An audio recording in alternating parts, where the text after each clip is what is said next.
Hello everybody and welcome back to Sweet Cheat Sheets. Today we're starting with a hearty mac and cheese. Thick sauce, bold flavor, everything you want in a comfort dish.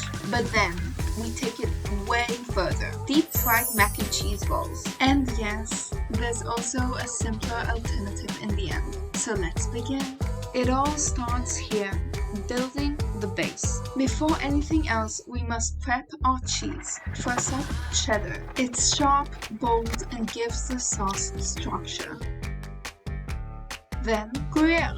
Milder, nuttier, smooth. It rounds out the flavor without overpowering it. 2 cheeses, 1 base. We're off to a solid start.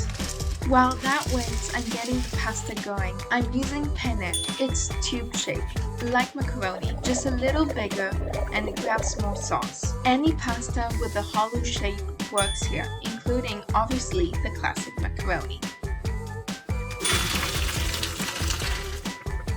This is where things start to get cheesy. First up, we're making a bechamel. It's the base that keeps everything together. It thickens the sauce, adds richness, and keeps the cheese from separating. With the butter already melted, we're adding the flour gradually. We're building up a roux, so let it smooth out before adding more. Then we add some Dijon mustard. It sharpens the flavor and cuts through the richness.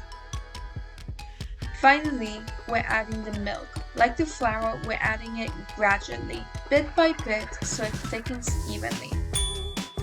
This is not a quick process, but it's what gives the sauce its backbone. And just like that, we're ready for the cheese. It goes in gradually, and we mix as we go. And if you're into cheesy treats, definitely check out the Pao de Queijo video linked above. Hit like if you'd pile on even more cheese, comment if you'd go for a runnier sauce, and subscribe if it's just right. Next up is the Gruyere. We mix it in just like before, and we're ready for the last step of the sauce, the spices. I keep it simple with some salt, pepper, and enough smoky paprika to give it depth without taking over, because we want the focus to be on the cheese. And there it is, thick, rich, and ready for wherever it's heading next. Now it's time to turn comfort into temptation. Let's reunite the pasta with what really matters, the sauce. Rich, bold, packed with flavor, and it's all for this moment. It's thick, it's heavy, an unexpected workout for sure, so don't be shy, show it who's boss. Now that's the kind of coverage we're after. To prep for shaping, we're spreading out the pasta and letting it chill in the fridge for a couple of hours. Then I use my mezzaluna to cut the penne down. If you're using a smaller shaped pasta like macaroni, you can skip this step. Scoop, squeeze, and don't hold back. It needs all the pressure you can give it to stay together, like my life. Once you get the hang of it, it's just roll, press, and repeat. I even got some help from a friend. Turns out, balling mac and cheese is a 2-person job. Now we coat flour, egg, and then a good layer of panko. Looking good already. Let's finish these off and get to the real fun, deep frying.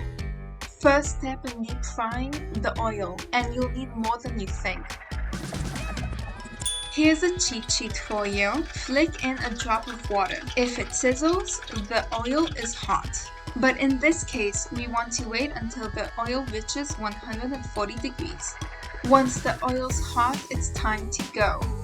Gently place the balls in, filling the Dutch oven without overcrowding it. You can find this Dutch oven and all the tools I used linked in the description box below. Let them cook for about 1 to 2 minutes per side. You're looking for that golden color before flipping. Would you look at that? Golden crust, still sizzling, mouth-watering already.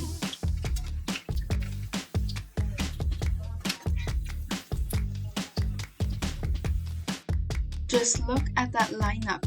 Pure, crispy perfection, every single one. A quick breather on the rack, then it's time for the real magic. but crust next level. If that isn't snack perfection, I don't know what is. As I promised, here's the easy route.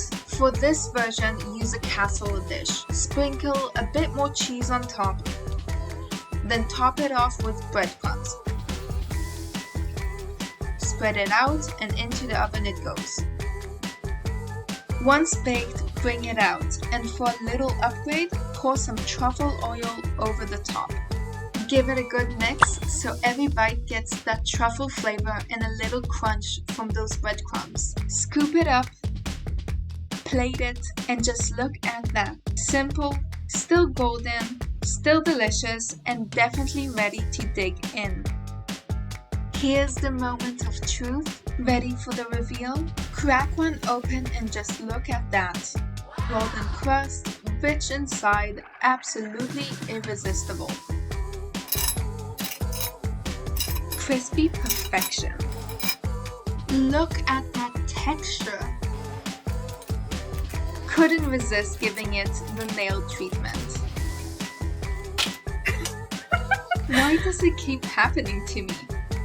Well, as always, thanks for watching. If you enjoyed this video, don't forget to like, subscribe, and hit that notification bell. And I'll see you in the next one.